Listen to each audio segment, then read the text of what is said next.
What's up, people? Orsicourse here, coming at you with another Paragon deck build. Today, we're going to look at Lieutenant Belica again because she did get buffed, or at least I consider it a buff. I mean, she got her range increased on her Void Bomb, her reduced cast time for her Seismic Toss, and her ultimate got tweaked a little bit, but I think overall late game it'll be better. So overall, I think it's a good buff for Belica. Now let's go ahead and jump into it. Belica's basically like anti-mage, right? She's the person you want on your team if the enemy team has a Howie, Gadget, Mirio, Decker, anybody that depends on mana. Belica's gonna just ruin their day. So for Belica, we want her to hit hard. So I go with the Archmangus, 60 power, 100% damage bonus, and that's all good. For consumables, I filled it up here. I got the cast token, health potion, mana potion, scout's ward, healer token. Now, depending on the enemy team, I might mix this up. The basic one would of course be health potion, mana potion, scout's ward. But depending on like how I'm playing, I might go with just a healer's token and a scout's ward and just play back, because if you're defending your lane properly, and if you're getting the river buffs like you should be, you really don't need the mana potion early game.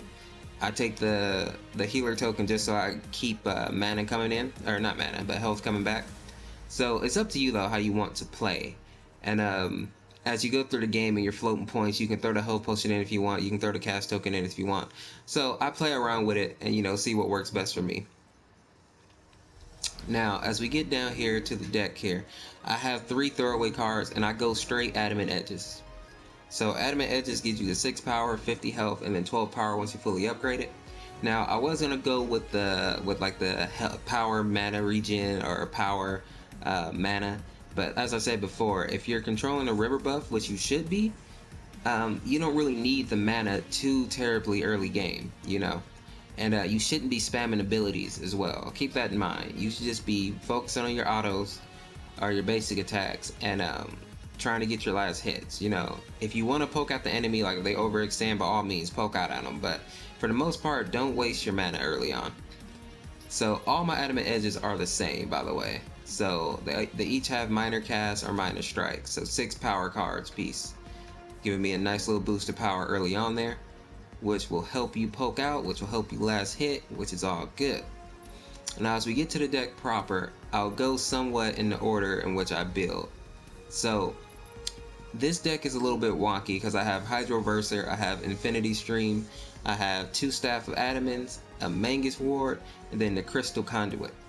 Now for Belica, more often than not, I actually go with the Mangus Ward first. Now that does put me a little slower on the damage, but it helps with survivability. Keep in mind, Belica doesn't really have an escape. Seismic Toss is great, but it's still not a reliable escape, especially if the person you're playing against, let's say you're going against Kalari or Chimera even, he has Pounce or Leap, whatever it's called, and he's just going to be right back on you, so you're not going to get away from him. So what I do is I keep my wards up so I can see them coming way before they get to me. So this card is 6 power, 30 mana to fully upgrade it, and I equipped it with 3 basic manas. Now I might not fully upgrade it until later game, but I will equip it. So you can equip your ward and just leave it unupgraded for a little while, and that's totally fine. The next cards that I go with are my Staff of Adamants. Now as you look here, the Staff of Adamant is 6 power, 30 mana, and then 12 power once you upgrade it. And I equip these with 3 major casts. I'm building some power on Belica now because her ultimate has changed a bit, so you actually need to build a little bit of power, or you need to build power so that you're actually hitting for a decent amount in game. So that's kind of the way that they changed it up a little bit. Belica now you can viably build power with her. So I had 2 Adamant Edges. I build them both the same, so major cast. And now once I have those cards in, here's the thing. You can go with the Hydroverser next if you want, if it's late enough game, because Belica, her mana pool scales pretty well. So you can use Hydroverser reliably without really having to stack a lot of mana with her. So if you feel like you want to do some extra damage, by all means go with the Hydroverser. Now if you notice that your enemy team is building ability armor, you might want to go with the Crystal Conduit, because at this point you'll be doing enough damage to where some shock might actually help you. But that depends. If the enemy is not really building that armor, I would wait on the Crystal Conduit and I would go with the Hydroverser so that you're doing that extra damage. And same note, once you're thinking about Infinity Stream or Crystal Conduit, see what they're building. If the enemy team still really isn't building energy armor, I would hold off on this. Now, that's completely optional. If you think that you need that extra penetration, by all means go with it. But I usually hold off with this until last, because most people aren't really building energy armor. So I can usually hold off on that. So I'll go with the Infinity Stream. Now, let me go over these real quick. So the Hydroverser, the reason I like this, it gives you the 0.3 mana regen, it gives you the 50 health, but more importantly, the unique passive, you gain power equal to 7% of your current mana. That's why I was talking about it's viable, because her mana scale is really good. So Belica has a great mana pool, so Hydroverser works very well on her. Now Infinity Stream combos well with this, because Hydroverser gives you power based on your current mana. Now here's Infinity Stream. It gives you 0.3 mana regen, 2 ability penetration, and more importantly, unique passive, plus 2.4 mana regen, scales with your current mana percent.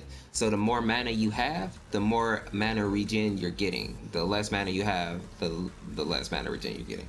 So this card helps because it keeps your mana up, which means it'll keep your power up. And that's what you want. You want Belica to be hitting hard as often as she can. And now the card that will be allowed at last, of course, is the Crystal Conduit. This card is 2 ability armor, 30 mana, and then 60 mana once you fully upgrade it. And I equip this with 3 Focus Shock, which are 6 ability pin piece, giving me 20 ability pin just from this card alone, and then 22 total with Infinity Stream. So really 20 ability pin I think is enough, but 22 is fine. You can go up to 28 if you really want to just cut through all the armor, but I don't think it's necessary. Once you get to about 20 or 22, I think you're pretty much good. You'll be doing true damage at that point. So people, that's what I have for my Lieutenant Belica deck here. If we're talking about moveset now, let's go over and look at her moveset, because I will talk about it a little bit since they did change up her moves a little bit. Alright, so here's Belica. So they did change up her moveset a little bit. Well, they buffed it. So Burst Fire, this move right here, you don't have to worry about it. It levels as you level. So as long as you're playing the game, you're going to get stronger basic attacks. So no worries there. Now her Void Bomb, like I said before, the range of it has been increased. So the AoE bomb that detonates after 1.1 second, dealing 80 ability damage, restores 12.5 mana for each enemy unit hit. So, or each enemy hit. So this is a good move. I still say don't spam it. If there's like a huge minion wave coming, by all means you can go ahead and use it, because you'll get all your mana back plus some. But don't spam it really early game, because you will lose your mana very quickly. As you see, it's 100 mana to use. So yeah, it's not the move that you just want to spam willy-nilly. But this ability here is very important, especially now that it did get buffed, because it allows you to farm and to poke out from a greater distance, which is good for Belica because she doesn't have an escape. So keep that in mind here. The next card the next move we have here is the Seismic Assault, and I was calling it Seismic Toss because I'm a Pokemon boy. Ugh. So the Seismic Assault, line of energy that knocks up, deals 60 ability damage, and applies a 0.7 second stun. So now this move right here is the one that got buffed, really, I think, because the range is great on Void Bomb, but this right here, Seismic Assault, it moves faster now, so people can't dodge it as easily, because I was dodging the hell out of this move. Whoever I played, when I was Chimera, I was just dodging all of those. They couldn't hit you unless you were just not paying attention. So they're quicker now, they're 50% faster, and that's awesome, and you cast it quicker. So this is a very viable move now. You can use this to you can use it to escape depending on the enemy, because like I say, some enemies are still going to catch you if they have a good gap closer, but it's still a much better move. It's still, now it's easier to it's not as easy to dodge. Now the Void Drone here, it takes, so I'll read it to you. Large AoE drone that drains 2% mana per second for enemy heroes. The drone will attack enemies within its zone whenever they use an ability, dealing 60 ability damage. Enemies can destroy the drone. Last 20 seconds. So the drone is different now because it just takes a flat 2%. So as always, you want to be throwing that drone down where the enemy really, either they don't see it or they're engaged already, so they might not notice the drone for a while. What you don't want to do is like just throw it right out in front of them, and you know they'll just beat it down in 3 hits and then it's gone. So you want to throw it behind them, you want to throw it behind your tower, you want to throw it behind the fray once a fight starts or something, so that's actually putting in work. You know, you want to use it like that. And of course her ultimate here, the neutral disruptor. So this one deals 0.7 ability damage per point of target missing mana. Each point of power increases the base multiplier by 0.15%. This is why you need to start building power now with Belica, because power actually increases damage of her ultimate. So now if we go by priority, what I think is most important, of course you're going to prioritize your ultimate.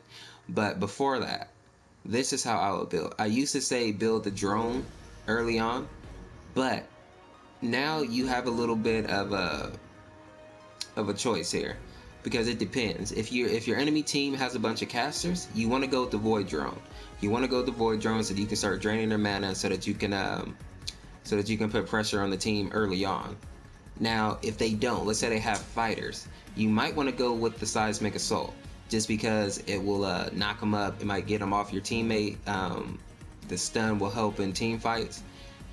And now Void Bomb, this might be one that you build second to one of these two now. Maybe you'll go Void Drone, then Void Bomb. Or Seismic Assault, and then Void Bomb. But it depends on the enemy team. Now, if I just had to do how I would normally play, I would probably go Void Bomb, Void Drone, and then Seismic Assault. The reason I would go Seismic Assault last in a normal game is because early on I'm not really going to be needing to knock people up. This is something that'll be later when like team fights are really breaking out. Early game you don't really need that so much. I would go with the Void Drone, especially if you're playing mid lane, just so you can harass the enemy caster, because if you keep them low on mana, that just you know, opens them up to be ganked, you know, because if it's Gideon or something and he can't blink away, that might be how you and your Chimera get him. So that's what I'm thinking about Belica so far. I have a bit of time on Belica. I think I'm almost level 7 now, so nothing crazy. I'm not Master Belica, but I have played with her a bit, and I'm curious to see how this all looks, you know, because 1 or 2 games isn't enough. You gotta really get in there and see. And I'm curious to play against another Belica too, just to see. But in any case, people, let me know what you think of the build. Let me know how you're enjoying Belica now that she has been buffed a little bit. And as always, if you liked the video, make sure to drop a like, subscribe if you're not subscribed already, and share the video out. It might help somebody else, and it helps me get out there. I appreciate it. As always, people, I appreciate you watching. We will see you in the next video. Have a great day. Peace.